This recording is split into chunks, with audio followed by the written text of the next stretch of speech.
Convido você a abrir comigo a palavra do Senhor em 1 Samuel, capítulo 23. 1 Samuel, capítulo 23.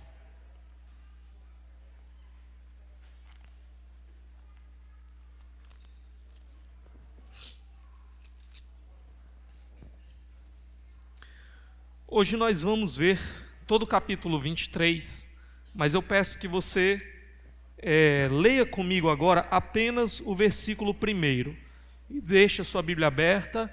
Nós vamos ver o restante dos versículos no decorrer da nossa exposição. Todos encontraram? 1 Samuel, capítulo 23, versículo 1. Amém? Acho que ainda não acharam, não. Amém? Agora acharam. Diz assim a palavra do nosso Deus: Quando disseram a Davi que os filisteus estavam atacando a cidade de Keila e saqueando as eiras, até aqui por enquanto. Vamos orar. Ó Deus, nós temos diante de nós a Tua palavra viva, poderosa, verdadeira. Nós precisamos, Senhor, mais uma vez hoje, que Teu Espírito use essa palavra e penetre no mais profundo do nosso coração, operando em nós aquilo que nós precisamos, Senhor. Operando transformação, quebrantamento, arrependimento, consolo, conforto. Nos ajuda, Senhor, a vivermos para Ti, a sermos obedientes ao Senhor, porque isso traz glória ao Teu nome, porque isso traz edificação ao Teu povo, traz salvação aos perdidos, traz bênçãos para nós, Senhor. Então nos ajuda a sermos obedientes em tudo. Oramos em nome de Jesus. Amém. Meus irmãos, o tema da mensagem de hoje é: o que não te contaram sobre a obediência a Deus? O que foi que não te contaram, né? Sobre a obediência a Deus. Esse tema da obediência a Deus, ele é um tema um tanto quanto complexo. A gente acha que, né? O que tem de dificuldade em entendermos aí sobre a questão da obediência ao Senhor? Mas deixa eu dar alguns exemplos para você. Se a gente fosse para o livro de Provérbios, por exemplo, ali nós vamos aprender que aquele que é obediente ao Senhor, aquele que teme ao Senhor, que está num relacionamento com o Senhor e deseja viver para Ele, essa pessoa, por obedecer ao Senhor, por seguir a vontade do Senhor, por fazer a vontade do Senhor, as coisas tendem a ir bem na sua vida. A ideia é que as coisas começam a se ajustar, elas tendem a ficar em ordem na sua vida. Então, Provérbios, ele vai nos dar uma palavra mais geral. O que geralmente acontece com aquele que quer viver agora para o Senhor, em obediência ao Senhor. As coisas vão se organizando na sua vida, as coisas começam a dar certo na sua vida, ok? Porém, algumas pessoas às vezes olham só para isso, para textos que falam sobre essa verdade, essa realidade, distorcem isso e inventam uma mensagem que nunca foi a mensagem da Bíblia, né? Alguns chamam de teologia da prosperidade. Por exemplo, a ideia de que se você obedecer ao Senhor, e no caso da teologia da prosperidade, né? Obedecer principalmente financeiramente, então você não vai mais ficar doente e tudo só vai dar certo na sua vida, você não vai ter mais problema, dor de cabeça, crise financeira, não é? Não é isso que a palavra de Deus nos ensina. Por quê? Porque se a gente for para o livro de Jó, por exemplo, a gente já vai perceber uma outra perspectiva sobre a obediência ao Senhor. Lá nós temos o personagem, o Jó, um cara tão obediente que o próprio Deus é que dá testemunho dele. Ele diz assim para o diabo, né? Vistes o meu servo Jó, homem fiel, temente. O próprio Deus dando testemunho dele. Só que o que acontece? Jó vai ser provado durante o livro. E a ideia não é que Jó está passando por algum problema porque ele não é obediente ao Senhor. Esse não é o ponto do livro. Mas é o que os amigos de Jó, com uma visão errada, pensam. É assim que eles entendem as coisas. Então eles vão chegar para Jó e eles vão dizer assim: Jó, o justo, Jó não passa por isso não. O obediente não passa por isso não. Confessa logo, tu está pecando contra Deus, tu está fazendo alguma coisa de errado. E Jó dizendo: não, eu vou defender a minha causa. O ponto então é que o obediente, apesar de estar debaixo da bênção do Senhor, muitas vezes pode passar por sofrimentos, por dificuldades, por lutas terríveis, inclusive. Mas a grande lição para nós é permanecermos fiéis e obedientes ao Senhor, independentes das circunstâncias. Aí, se a gente for para o livro de Eclesiastes, por exemplo, o autor, ele tem uma perspectiva, ele vai falar debaixo do sol. Ele tem uma perspectiva da vida apenas olhando pela ótica do aqui, do agora, das coisas dessa terra, debaixo do sol. A visão dele não vai além, não vai para o outro plano da eternidade, do plano das realidades espirituais. E esse personagem do livro de Eclesiastes, para ele olha para as coisas e ele diz assim: olha, se tudo que existe é isso aqui, então comamos e bebamos, né? Porque amanhã morreremos. Não tem benefício, parece que não tem diferença entre o justo, o obediente e o ímpio. Se tudo é isso aqui, está ruim o negócio. O salmista, por exemplo, Asaf, lá no Salmo 73, ele passou por uma crise de fé, onde ele teve essa mesma perspectiva. Ele diz que chegou um momento na vida dele, ele diz: quase me resvalaram os pés, quase que eu caí. Eu fiquei pensando: será que valeu a pena eu lavar as mãos na justiça? Eu viver uma vida de obediência ao Senhor? Porque eu olho para os ímpios, para os desobedientes, e parece que eles só prosperam, e para mim as coisas parecem que são só mais difíceis. Eu olho para eles e eu vejo que eles ficam mais gordos, porque comem demais, né? Tem fartura, tem bonança. Será que valeu a pena lavar as mãos na justiça? Até que há um momento de virada no Salmo 73, onde ele diz que entrou no templo do Senhor. E quando ele entrou ali, ele enxergou as coisas por uma outra perspectiva. Ele disse: eu vi o fim dos ímpios, dos desobedientes. O que Asaf percebeu é que há algo para além do aqui e agora. É que muitas vezes nós olhamos de uma perspectiva meramente humana, terrena, e para nós a gente não consegue perceber quais são os benefícios. Se há benefício em ser justo ou não, porque as coisas boas e ruins parece que está acontecendo para todo mundo. Mas quando a gente olha por uma perspectiva da eternidade, olhamos para a providência de Deus e começamos a olhar agora pela fé, não mais pelo que provamos aqui, pelo que as nossas mãos podem pegar aqui, mas pela fé no que Deus nos fala, no que Ele nos promete, então a coisa muda de figura. Há uma eternidade para o obediente. O Senhor conhece o caminho do justo, mas o caminho do ímpio perecerá. Salmo 1. Então, meus irmãos, o ponto para nós aqui é que a Bíblia ela vai nos apresentar esses elementos.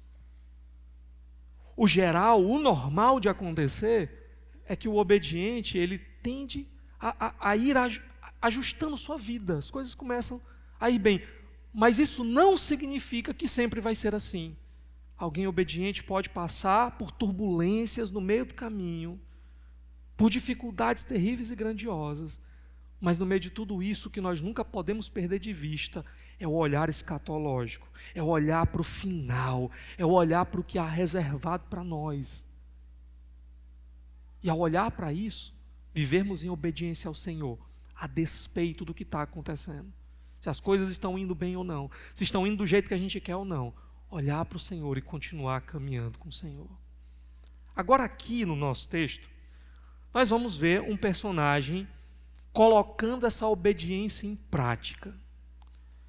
E ao longo do texto, o que eu quero chamar a atenção de vocês é para 5 fatos que não te contaram sobre a obediência. Aqui eu resumi alguns pontos importantes, principais que a gente tem que ter em mente, mas eu quero te chamar a atenção para 5 fatos que não te contaram sobre a obediência. Primeiro fato, fato número 1, a obediência pode te colocar em grande perigo. Ser obediente ao Senhor, ouvir o seu mandamento, ouvir o seu chamado e dizer: eis-me aqui, Senhor, pode custar tudo, pode colocar em grande perigo e ameaça. A gente terminou o capítulo 22 no domingo passado, e lá nós vimos que quando Davi ele reajusta a sua fé com Deus, ele supera aquela crise de fé que ele teve, o Senhor diz para ele: agora Davi, volta lá para Judá, vai para Judá, vai para a tua terra. Só que o que acontece, irmãos, é que Davi estava sendo perseguido por Saul, que queria matar Davi. E Judá ficava mais próximo da região de Saul, onde Saul vivia. Portanto, Davi está aqui obedecendo a Deus ao voltar para Judá, mas ao mesmo tempo, porque ele obedece, ele está se colocando em perigo. Ele está se colocando em risco de morte. E nós vamos ver que não é a primeira vez. Deus vai chamar Davi a obedecê-lo em algumas ocasiões aqui, e isso vai colocar Davi muito perto da morte. Olha comigo o versículo 1. Quando disseram a Davi que os filisteus estavam atacando a cidade de Keila e saqueando as eiras. Davi aqui recebe uma notícia. Há uma cidade, essa cidade fica onde? Em Judá, cidade de Keila. Ela está sendo atacada pelos inimigos do povo de Deus. Nessa época aqui, a grande ameaça ainda eram os filisteus. Ao longo do livro nós já vimos combates aqui entre Israel e os filisteus. Saul esteve bem próximo de ter uma grandiosa vitória contra os filisteus, mas por causa do seu pecado ele não conseguiu ter a vitória que ele deveria ter tido. E o ponto é que esses filisteus estão mais uma vez causando problemas, atacando a cidade de Keila.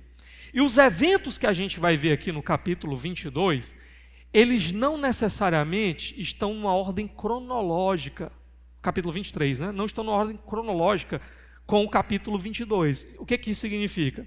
Não necessariamente aconteceu tudo no capítulo 22, aí depois do que aconteceu lá, começou a acontecer aquilo que a gente está vendo no capítulo 23.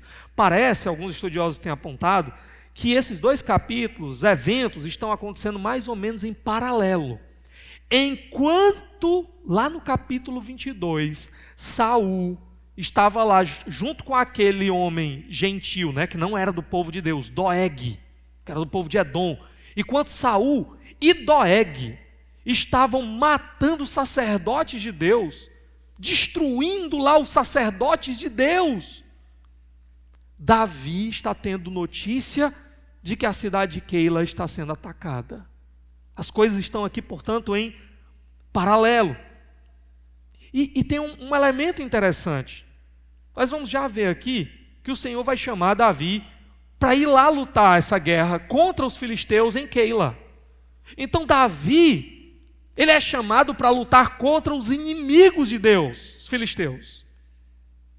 Uma tarefa que deveria ser executada por Saul, que era o rei de Israel.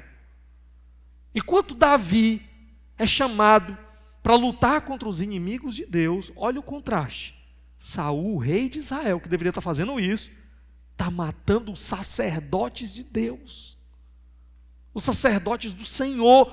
Lembra que essa expressão ela foi enfatizada pelo autor no capítulo 22, 3 vezes ele vai dizer sacerdotes do Senhor, para mostrar a grandiosidade terrível do pecado de Saul. Não só matou os sacerdotes do Senhor, como ele foi ainda naquela cidade e fez uma chacina, uma carnificina total, destruiu a cidade inteira. Olha quão profundo Saul caiu aqui. Então, esse contraste. Davi, embora ainda não seja o rei de Israel, está agindo como o rei de Israel deveria agir. Ou está sendo chamado para agir assim. Saul, enquanto é o rei de Israel, está agindo contra Israel. Está prejudicando espiritualmente Israel, porque está matando os sacerdotes do Senhor. O rei deveria ser um instrumento de Deus para o povo.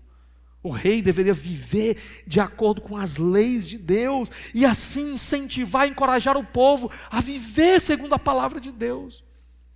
Mas ele está lutando contra o Senhor, contra os sacerdotes do Senhor. Bom, o que acontece então? Olha comigo no verso 2. Ele, Davi, perguntou ao Senhor: devo atacar estes filisteus? O Senhor lhe respondeu: vá, ataque os filisteus e liberte Keila. Pronto. O que nós temos aqui? Davi, ele consultou o Senhor. Como é que ele fez isso? Lembra, algumas mensagens atrás, eu mostrei lá quando Davi passou pelo o templo do Senhor ali, e ele então pediu, olha, não tem nenhuma arma aí que você possa me arranjar, E tinha uma espada que estava por trás do colete sacerdotal. Pronto. Aquele colete, ele era utilizado pelo sacerdote para consultar o Senhor. Muito provavelmente, através de dois objetos, que a gente não sabe muito bem como eles funcionavam, que eram chamados de Urim e Tumim. Eles eram colocados dentro do colete. Parece que o sacerdote dizia assim: olha, se a resposta do Senhor for positiva, que dê Urim. Se for negativa, que dê Tumim. E podia acontecer de dar, de alguma maneira lá, que não dava nem Urim nem Tumim. Ou seja, Deus não deu resposta.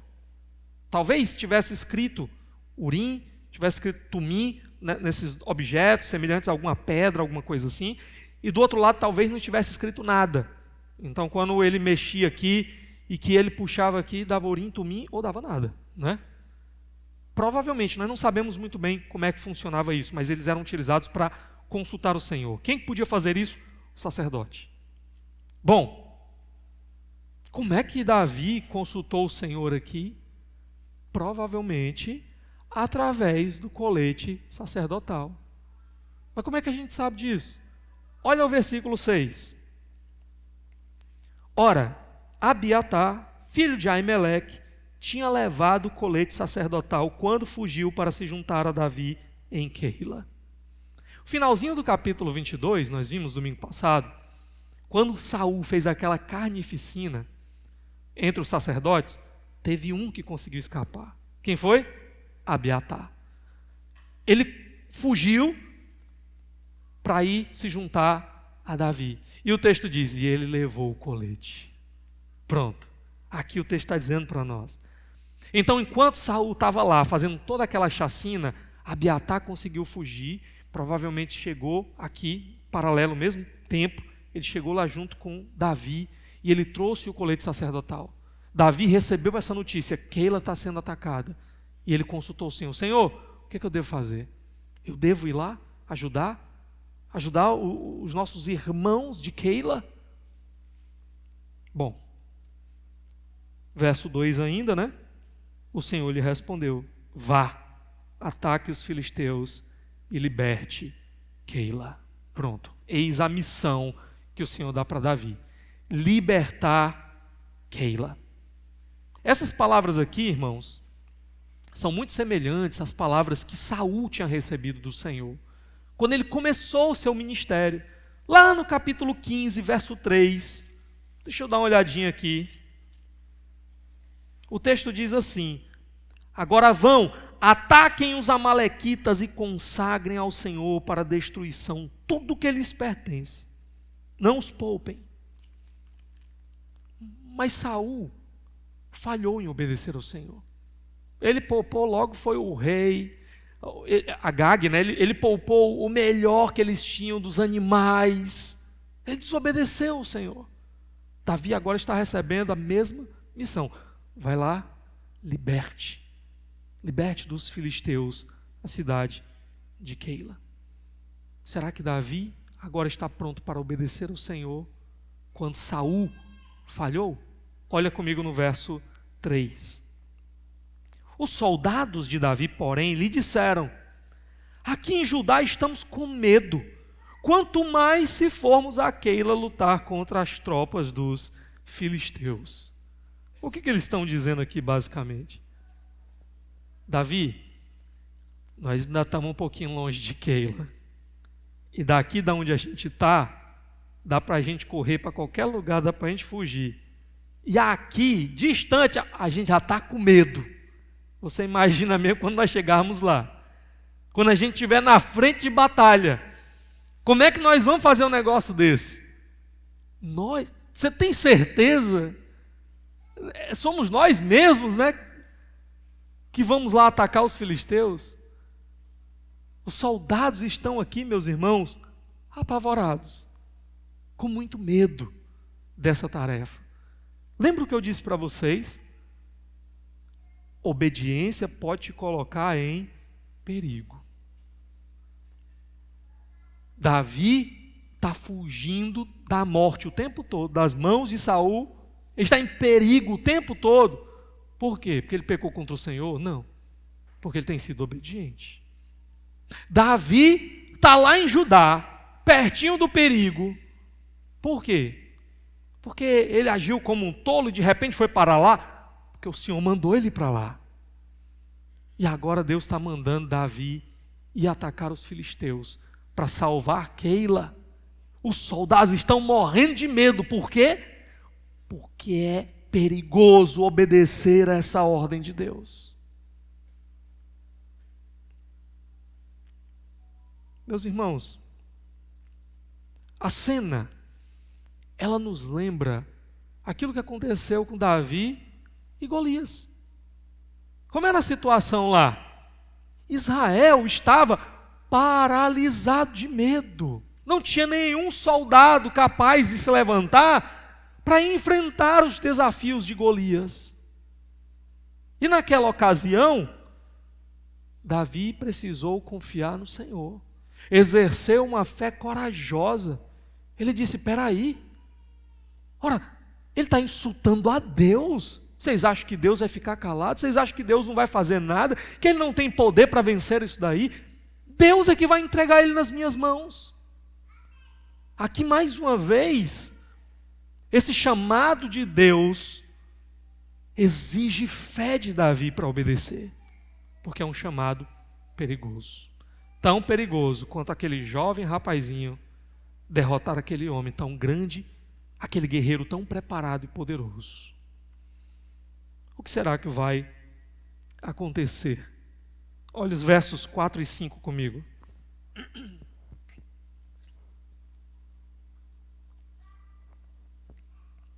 Davi consultou o Senhor novamente. Levante-se, disse o Senhor, vá à cidade de Keila, pois estou entregando os filisteus em suas mãos. Então Davi e seus homens foram a Keila, combateram os filisteus e se apoderaram de seus rebanhos, impondo-lhes grande derrota e libertando o povo daquela cidade. Aquilo que Davi tinha dito para Golias: o Senhor vai te entregar nas minhas mãos. Agora Deus estava dizendo para ele: Davi, levante-se. Os soldados estavam com medo, né? Davi, tem certeza para a gente ir? Ele consulta o Senhor de novo. E Deus diz o quê? Levante, vá. Eu vou dar essa vitória. Eu vou entregar nas tuas mãos. Davi obedece e a vitória chega. Davi se arrisca e a vitória chega. E aqui, irmãos, a gente aprende uma coisa. Nem sempre o Senhor vai nos chamar a fazer algo sem risco. Ou melhor, quase sempre aquilo que o Senhor vai nos chamar a fazer envolverá algum tipo de risco. A gente vai ser chamado para arriscar alguma coisa, geralmente. Deixa eu dar alguns exemplos para você. Às vezes o risco pode ser um risco financeiro. Sabe, Deus pode te chamar, por exemplo, para ajudar alguém. E aquela ajuda pode te colocar em risco financeiro. Eu lembro de uma ocasião, já até contei para os irmãos, tinha guardado um determinado valor, pensando em algo que eu queria resolver, e aí um amigo me liga e diz: meu irmão, eu não tenho mais para quem recorrer, a situação é essa e essa, e eu estou atrás de ajuda. E naquela mesma hora o Senhor colocou no meu coração: você não acha que talvez você conseguiu juntar esse valor aí? Não foi para esse momento, não? Na hora a gente consegue arrumar 1001 desculpas, não é não? Mas Senhor, será? Será que não é só uma parte? Né? Será que só um pedacinho não dá certo? Mas o Senhor às vezes Ele nos constrange, né? Naquela situação eu tinha falado para a Aline, eu disse: Aline, o Senhor mandou dar tudo. E eu fui e dei. Agora quando eu digo assim, né, dar tudo, não é muita coisa não, viu gente? Né? Que para pobre tudo é muita coisa, né? Dá tudo. Mas eu peguei e entreguei, porque eu entendi que talvez fosse para aquele momento mesmo, que o Senhor tinha me permitido aquilo. Eu vou dizer uma coisa para vocês, irmãos. Sabe, depois daquilo o Senhor já me permitiu experimentar tantas coisas que eu nem imaginei que eu poderia experimentar. A gente às vezes pensa que está perdendo alguma coisa, quando na verdade o Senhor só está nos provando para nos dar algo melhor. E às vezes, por exemplo, ainda falando em risco financeiro, obedecer ao Senhor pode custar o teu emprego. Eu já experimentei isso daí também. Algumas das coisas que eu estava analisando aqui, dessas coisas que não te contaram, sabe? Algumas delas eu já passei por isso, sabe? Houve uma ocasião, irmãos, que eu tinha duas alternativas: ficar quieto na minha, não ia estar fazendo nada de errado, e ia manter o meu conforto, o meu emprego, ou eu chegar para o meu chefe e dizer: querido, isso daí que você está me pedindo aí, sabe, não está certo. Isso não está certo. Isso não é de Deus. E eu tive que obedecer. E o resultado foi o quê? Ele disse: tá bom, tchau, né? Foi bom te conhecer, até a próxima. E sabe, e foi a partir daquilo ali que o Senhor me trouxe para cá. Obedecer ao Senhor, a obediência ao Senhor, ela muitas vezes vai incluir riscos financeiros. Sabe, nós estamos construindo isso aqui, por exemplo. Isso aqui não tem sido construído através, sei lá, a prefeitura de Itaitinga votou um orçamento para construir o prédio da Igreja Batista de Itaitinga. Olha aí, coisa maravilhosa, vocês viram isso? Graças a Deus vocês não viram isso. Porque eles iam estar querendo alguma coisa, né? Não faz nada de graça assim não. Pois é. Aqui não tem uma igreja na Europa ou nos Estados Unidos mandando dólar ou euro para a gente levantar. Isso aqui tem sido construído com a ajuda dos irmãos, dízimos e ofertas. A gente, talvez você esteja nos visitando, não conhece a nossa igreja, nós não costumamos falar aqui com frequência sobre dízimos e ofertas e tudo mais, mas de 2 em 2 meses essa igreja se reúne e nessa reunião nós prestamos um relatório financeiro. Tem um grupo de irmãos aqui da tesouraria, da comissão de contas, que foi eleito por essa igreja.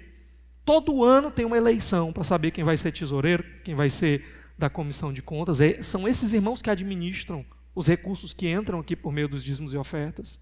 E de 2 em 2 meses nós nos reunimos e eles vão prestar conta de tudo. Do que entrou, do que saiu, com o que foi gasto. É através dos nossos dízimos e ofertas que nós temos feito isso daqui. Que Deus tem nos permitido chegar até onde nós chegamos. Mas vocês acham que muitas vezes não há um teste de fé para dizimarmos ou ofertarmos? Sabe, quando eu cheguei aqui nessa igreja, irmãos, Todo mundo aqui que é membro dessa igreja sabe a história. Quando eu cheguei aqui, tudo que a igreja podia ajudar no sustento da minha casa, da minha família, era com R$600. Era o que a igreja podia fazer. Naquela época nós não tínhamos esse número de irmãos aqui. E meus irmãos, me pergunte a tesouraria depois e pergunte lá na tesouraria qual foi o mês, desde que eu cheguei aqui, onde eu não dei o meu dízimo e a minha oferta. Eu não estou dizendo isso para minha glória, não. Porque houveram muitos momentos em que a gente estava passando por um aperto danado. Teve um momento que a Aline conseguiu até um emprego ali, né, para ver se as coisas melhoravam lá em casa. Mas eu vou lhe dizer uma coisa, nunca faltou. Aqueles momentos em que não sobrava, mas não faltava. Aqueles momentos em que eu ligava para a tesoureira aqui da igreja e dizia assim: irmã, ainda não acabou o mês não, mas dá para adiantar alguma coisa? E adiantava, mas não faltava. Por que que eu fazia? Porque eu sabia, Deus vai suprir. Deus vai suprir. É um teste de fé, não sem risco. Não sem risco. É um momento onde nós escolhemos em quem nós vamos confiar. Em quem nós vamos confiar? Você confia que você trabalha numa empresa, você confia que todo mês vai cair na sua conta, né, o seu salário? E por que que nós aprendemos na palavra que tudo vem das mãos do Senhor e é das mãos dele? Das mãos dele mesmo que nos dá, que nós devolvemos para ele. Por que nós achamos que ele é pior do que o nosso patrão e que ele vai deixar faltar? As desculpas que nós damos muitas vezes para não ofertar na obra do Senhor são desculpas da incredulidade. É porque nós achamos que Deus vai deixar faltar, ele não vai cuidar. Na nossa igreja aqui, nós já falamos isso várias vezes. Que se algum irmão estiver passando por dificuldade, por necessidade, fale com a gente. Porque nós vamos fazer o possível, aquilo que tiver à nossa disposição, nós vamos correr atrás, para não deixar você passar necessidade. Em alguns momentos aqui, nós levantamos ofertas voluntárias para ajudar irmãos em dificuldade. Em alguns momentos aqui, nós votamos na nossa assembleia um orçamento financeiro para ajudar irmãos em necessidade. Nós fizemos isso como? Através daqueles que confiaram no Senhor e disseram: Deus não vai deixar faltar, e por isso eu posso dizimar, e por isso eu posso ofertar. E quando parecia que ia faltar, Deus chegou e supriu por meio desses irmãos, por meio dos dízimos e ofertas desses irmãos.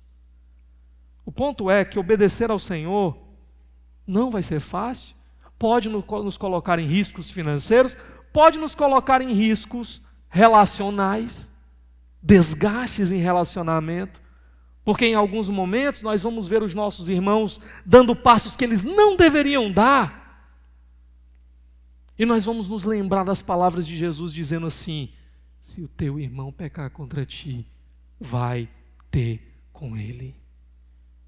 Ou nós vamos lembrar daquela palavra que diz assim: se algum de vocês, se algum irmão for surpreendido pelo pecado, vós que sois espirituais, vão até ele.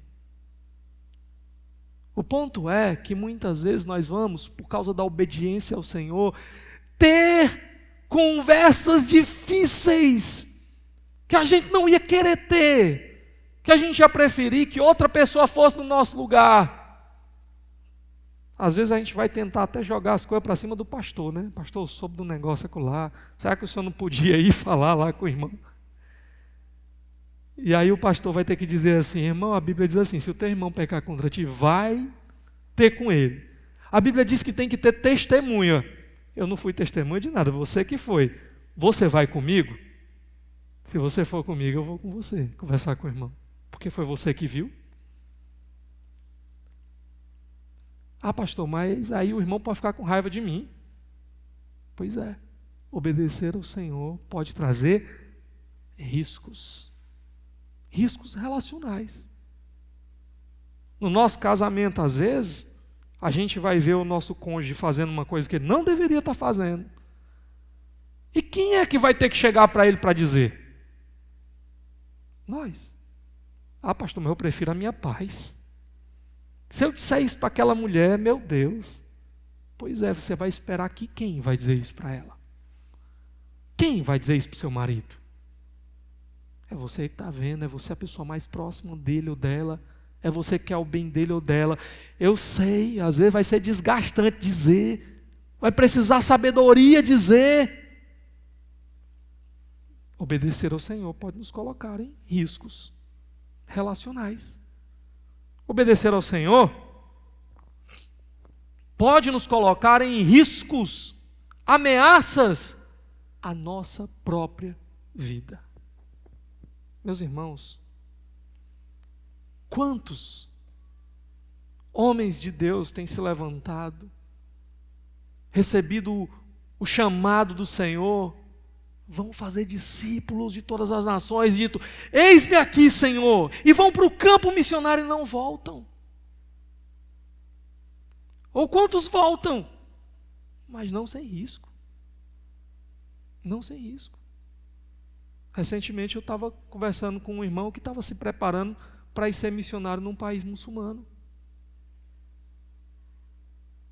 Obedecer ao Senhor, ao chamado do Senhor, pode custar a nossa vida.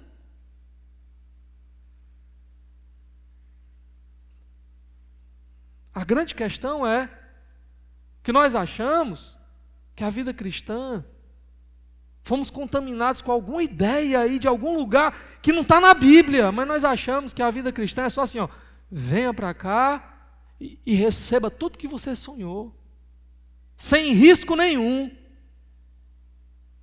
Você só vai encontrar isso aí em propaganda da Universal. Porque na Bíblia, você vai encontrar, é Paulo dizendo assim, todo aquele que deseja viver piedosamente, vai passar por perseguição. Talvez não te contaram, e hoje eu estou aqui com essa missão de dizer para você que obedecer ao Senhor pode ser muito arriscado. Eu contei uma vez aqui na igreja, mas faz tempo, talvez muita gente não estava aqui. Eu vou resumir bem rapidinho para vocês, tá? Um pastor que eu conheço, estava servindo normal na igreja, pregando e tudo, normal. E depois de um tempo, o marido de uma irmã da igreja se converteu. Era caminhoneiro. Ele chegou um dia para o pastor e disse assim, pastor, eu quase matei o senhor uma vez. O pastor não sabia de nada. Ele estava só pregando. Ele disse, por quê? Ele disse, não, porque tinha alguma coisa na minha cabeça que me dizia que o senhor estava tendo um caso com a minha esposa. E aí eu peguei um dia, parei o caminhão na descida, onde eu sabia que o senhor passava lá para fazer caminhada, e fiquei esperando. Um caminhão ligado. Eu disse, eu vou descer, vou passar por cima dele e eu vou dizer que o caminhão ficou desgovernado. O pastor ia morrer sem nem saber, né? Obedecer ao Senhor pode ter riscos. Agora aqui nós estamos diante de um Davi, que não é mais aquele Davi de alguns capítulos anteriores aqui, né? Que estava com medo, agindo como um louco, como um tolo no meio de uma crise de fé. Parece que o Davi lá que enfrentou Golias voltou. Aquele homem de fé. Ele obedeceu. Diante do medo dos soldados, diante do risco de vida, ele obedeceu. E Deus deu essa vitória aqui para ele. E nós chegamos então no segundo fato que não te contaram. Obedecer ao Senhor nem sempre vai fazer com que aquelas pessoas que foram beneficiadas pela tua obediência sejam gratas. Obedecer ao Senhor, vou repetir, nem sempre vai garantir gratidão daquelas pessoas que foram beneficiadas pela tua obediência. Deixa eu te mostrar uma coisinha aqui, tá? Olha aí os versos 7 e 8.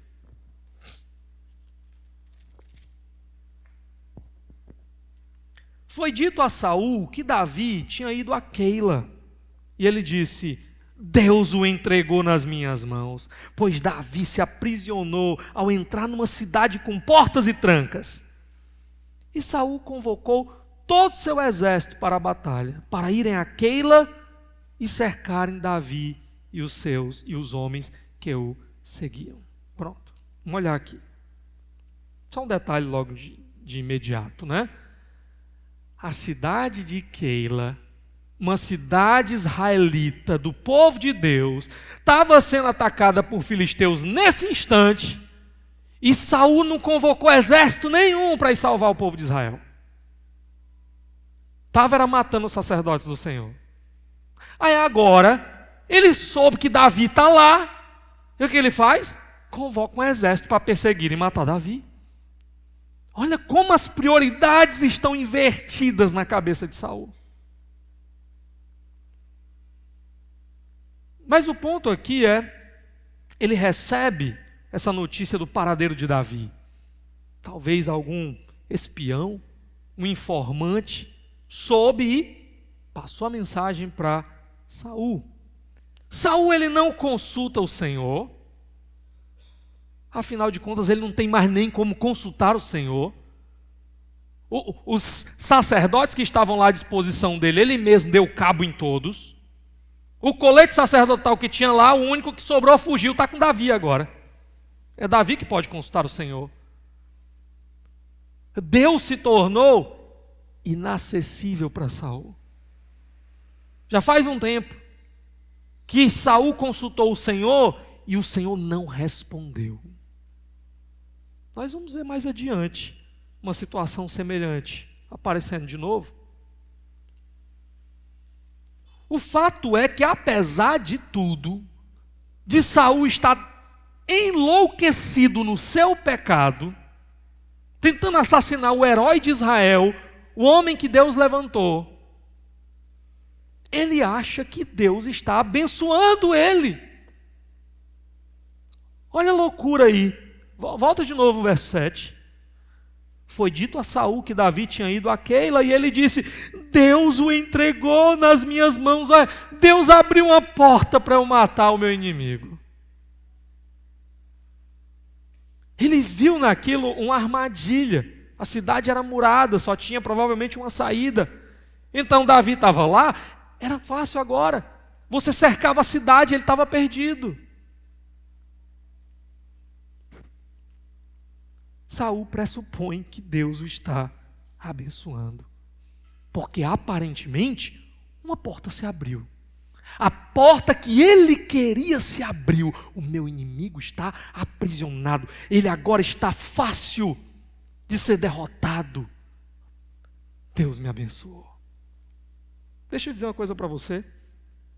Nem tudo que parece ser de Deus, simplesmente porque é o que você queria que acontecesse, então logo você pensa logo, é de Deus, Deus está abrindo a porta. Nem tudo que parece ser de Deus é de Deus. Porque no final das contas, nós temos que passar isso pelo filtro da palavra de Deus. E a gente tem que estabelecer alguns critérios para julgar e saber, é de Deus mesmo ou não é? Deixa eu dar alguns exemplos para você. Relacionamento. Pastor, faz tanto tempo que eu estou sozinho, sozinha. Estava tão carente, né? Aí o senhor não acredita. Passou aquela pessoa por mim. Olhou para mim, olha. Né? É de Deus. Era a porta que eu estava esperando, se abriu. É de Deus. Será que é de Deus? Pastor, fiz até uma prova com Deus. Eu disse, Senhor, se eu for hoje na padaria de manhã pegar o pão e aquela pessoa estiver lá, aí eu vou saber, é de Deus. Mas todo dia a pessoa vai comprar pão, tu vê ela todo dia lá. Esse é o teste que tu fez, é a prova que tu queria de Deus, né? A gente já aprendeu com Gideão que esses testes aí, ao invés de revelar uma fé firme no Senhor, revelam na verdade imaturidade. Você tem que passar por alguns critérios para saber se é de Deus. Que critérios? Primeiro, é solteiro ou é solteira? Critério muito importante, né? Segundo, ama o Senhor. vive para o Senhor. Isso é muito importante. O grande problema de Absalão, um homem tão sábio, foi que ele se entregou a relacionamentos com mulheres que não amavam o Senhor, que arrastaram ele para longe do Senhor. Ah, pastor, uma pessoa tão boa, tão maravilhosa, trabalhadora, inteligente. Ah, que pessoa maravilhosa, só tem um defeito, só tem uma coisinha que está faltando. Não é crente. Pois está faltando tudo.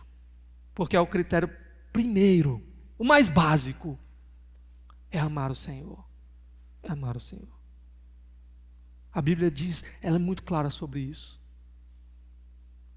O crente deve entrar num relacionamento com alguém que ame mais ao Senhor do que a Ele. Deixa eu dar um outro exemplo. Oportunidade de emprego. Pastor, apareceu uma oportunidade para mim. Passei num concurso. Olha que coisa maravilhosa. Só que, pastor, é o seguinte. Fica lá naquela cidade tal ali. Sai, é. Ótimo. Você já olhou se tem igreja lá? Não, a primeira parte. É o mais básico. Você vai ganhar um monte de dinheiro e não vai mais congregar? E não vai mais andar com o Senhor? Ou você está pensando em implantar uma igreja lá? Deus abriu essa porta, não tem igreja lá, mas eu quero levar o evangelho para aquela cidade. Ah, então, vamos orar por isso, vamos procurar uma oportunidade. Pastor, eu estava orando, Senhor, pedindo uma oportunidade de emprego, as coisas estavam difíceis. Apareceu, pastor. Foi mesmo, coisa maravilhosa. Foi. Só tem um detalhe, pastor. O que é, meu irmão? Eu vou trabalhar todo domingo. Não vou mais poder estar aqui na igreja, não. E foi Deus que abriu essa porta. Deus abriu uma porta para arrancar a sua fé. Que porta maravilhosa. Me diga o nome desse Deus aí para eu anotar aqui. Satanás. Ah, entendi. Ele quer realmente arrancar você dos caminhos do Senhor. Cuidado, irmãos. Nem toda porta que parece ser de Deus, simplesmente porque traz benefício para você, porque traz algo que você queria, é de Deus. Nem sempre. Nem sempre. Quando eu estava chegando aqui, eu disse para vocês que eu já passei por quase tudo isso aqui, né? Quando eu estava chegando aqui, em Itatinga, iniciando o trabalho de plantação de igreja, lá naquela casinha lá. Eu acho que eu não tinha nem alugado a casa ainda. Apareceu uma proposta para mim. Olha que coisa maravilhosa. Eu ia trabalhar numa empresa internacional só com igrejas. Olha que coisa maravilhosa. Ia continuar trabalhando com o povo de Deus, né? Era uma instituição internacional, Compassion. Faz um trabalho muito bom, mas eles trabalham só com igreja. É uma missão para-eclesiástica e tal.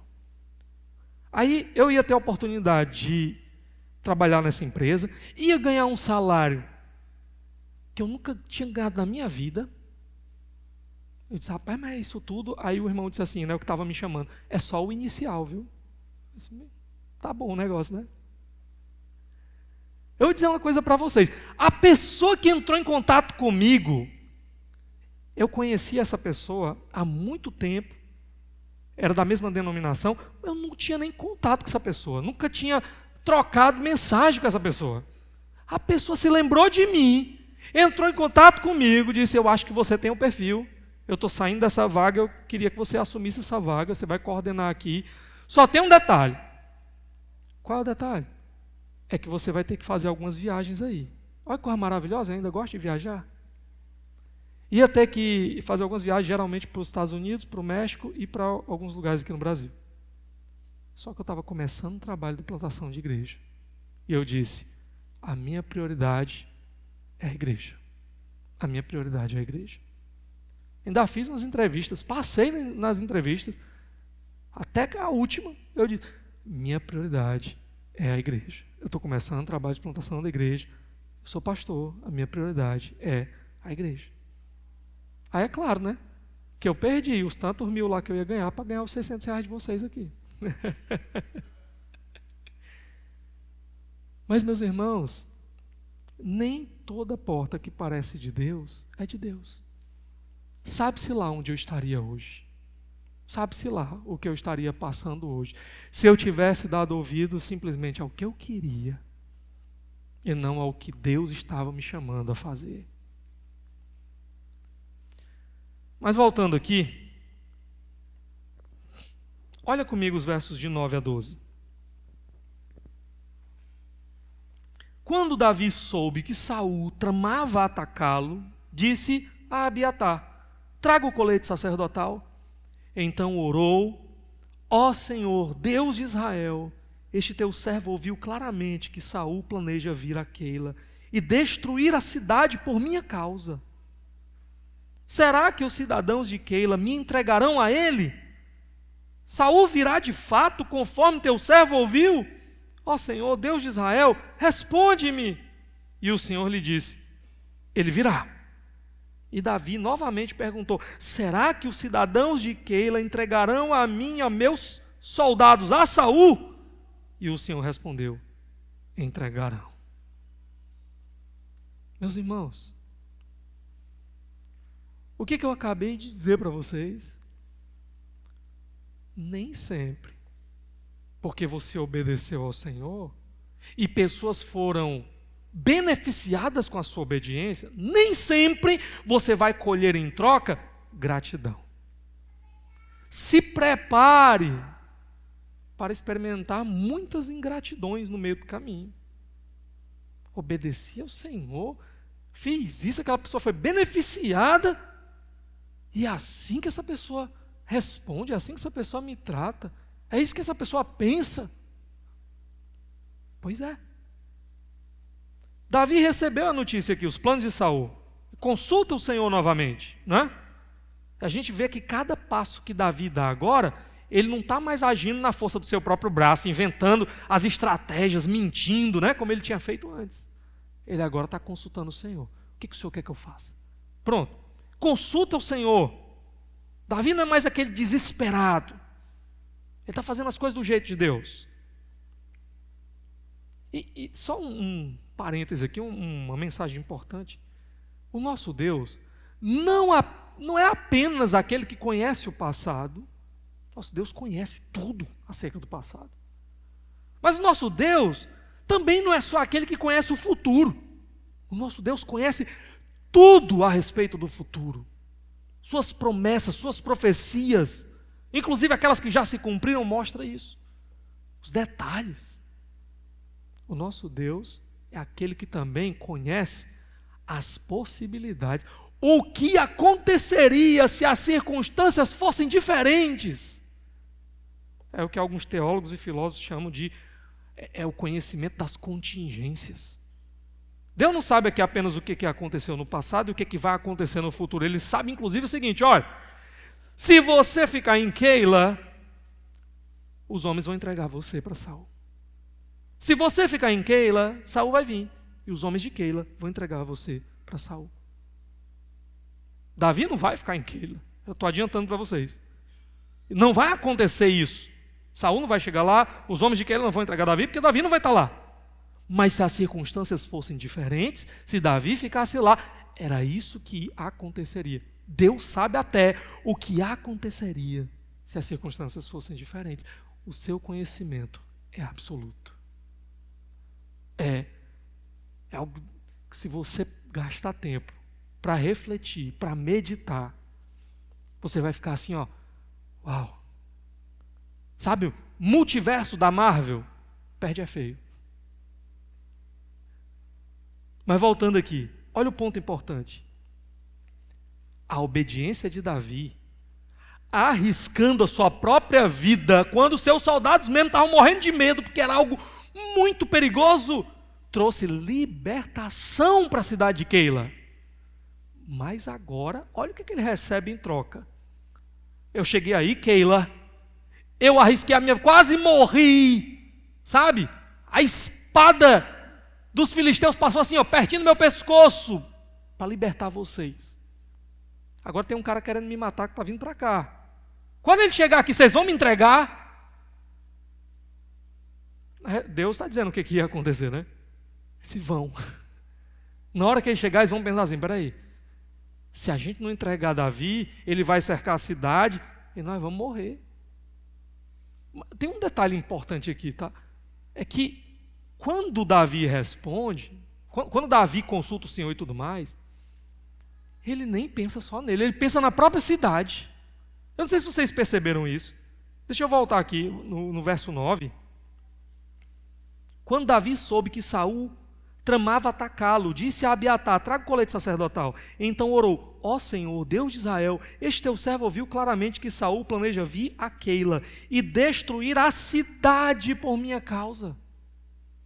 Olha só, Senhor, eu ouvi que se eu ficar aqui, Saul está disposto a destruir esse povo, a destruir essa cidade. Se ele matou os sacerdotes do Senhor, a família deles, tudinho, o que ele não vai fazer com essa cidade? Ele ainda está preocupado com a cidade. Mas a resposta de Deus é muito clara. Ok, mas se Saul chegar, a vida dos cidadãos de Keila for ameaçada, eles não vão pensar duas vezes, eles vão entregar você para salvar o povo todinho. Ele arriscou a sua vida, mas ele não colheria gratidão. Eis uma lição importante. Quando você obedecer ao Senhor, mesmo a grande custo, mesmo a grande risco, espere o galardão, a recompensa do Senhor, não dos homens. Coloque o seu coração, a sua expectativa no lugar certo. Porque se você colocar nos homens, sabe, você vai se frustrar muito. Mas se você colocar no Senhor, aquele que não poupou o seu filho, o seu próprio filho, aquele que entregou o que ele tinha de mais precioso e mais valioso, o seu filho, por gente que não merecia, eu e você. Aquele que sabe o que se passa dentro dos nossos corações, sabe o que você já pensou, o que você já fez. Ele te conhece no mais profundo. Ele sabe o que você não revela para os outros. Ele sabe. E ainda assim ele olhou para você um dia. Ainda assim ele disse: meu filho precioso, Deus como um Deus, o meu filho precioso, puro, santo, sem pecado, o meu filho precioso, é ele que eu vou entregar para naquela cruz terrível morrer por pecados que eram seus. Eu vejo todos os seus pecados, eu conheço toda a sua miséria, mas eu quero amar você, eu quero ter comunhão com você, eu quero ter um relacionamento com você, e porque eu te amo, eu vou entregar o meu filho. E o filho diz: porque eu te amo, eu vou para aquela cruz. Os teus pecados eu vou levar sobre mim como se fossem meus. A ira, o juízo do Pai, o inferno terrível e eterno vai cair sobre mim naquela cruz, como se eu merecesse, para que você possa agora receber a vida eterna que você jamais mereceu. Porque eu te amo e eu quero passar a eternidade contigo. Eu vou entregar a minha vida por ti. Meus irmãos, como é que a gente explica esse amor? Sabe, ainda tem muita coisa que eu queria tratar no texto aqui com vocês, mas eu vou parar a mensagem aqui e eu vou deixar para a gente ver o restante desse capítulo no próximo domingo. Eu quero convidar você apenas a orar comigo nesse momento. Oremos. Ó Deus, obrigado, Senhor, por ser esse Deus tão amoroso, tão misericordioso, tão bondoso. O que merecíamos, Senhor? O que temos para te dar, Senhor, senão um monte de pecado? O que temos para te dar, Senhor, senão um monte de fraquezas, falhas, incapacidades? Porque, Senhor, o Senhor olhou para nós, o Senhor viu tudo em nós, e ainda assim o Senhor decidiu nos amar. Por quê, Senhor? Porque, Senhor, naquela cruz, o teu filho entregou a sua vida santa, pura e perfeita, sabendo quem eu era, Senhor. Porque naquela cruz, o Deus onisciente me conhecia por nome, entregou o teu filho e disse: é por você, porque eu quero você, porque eu quero viver a eternidade com você, porque eu te amo, eu entrego o meu bem mais precioso. Meu Senhor, o que nós podemos dar em troca? Nada, a não ser dizer: eis-me aqui, Senhor. Há uma pobre, miserável vida, pecadora, infiel, cheia de imperfeições diante de Ti, mas uma vida que quer viver para Ti, Senhor. Recebe essa vida para Ti, Senhor. Usa essa vida para a Tua glória, Senhor, porque eu também quero passar a eternidade contigo, Senhor. Ó Deus, vem e visita a Tua igreja essa noite, Senhor. Nos faz enxergar mais uma vez a beleza daquele que nos amou, a beleza do sacrifício dele por nós, do que ele fez por nós naquela cruz. Nos faz entender, Senhor. Se alguém entre nós que nunca entendeu isso, que entenda hoje, Senhor, e se dobre diante de Ti e diga: eis-me aqui, Senhor. Eu não quero mais ser quem eu era, eu quero ser Teu filho, eu quero ser Teu servo, eu quero Te obedecer em tudo, eu quero a Tua vontade agora, não mais a minha, Senhor. Opera, Senhor Deus, transformações, salvação aqui essa noite. Eu Te peço em nome de Jesus Cristo. Amém. Amém.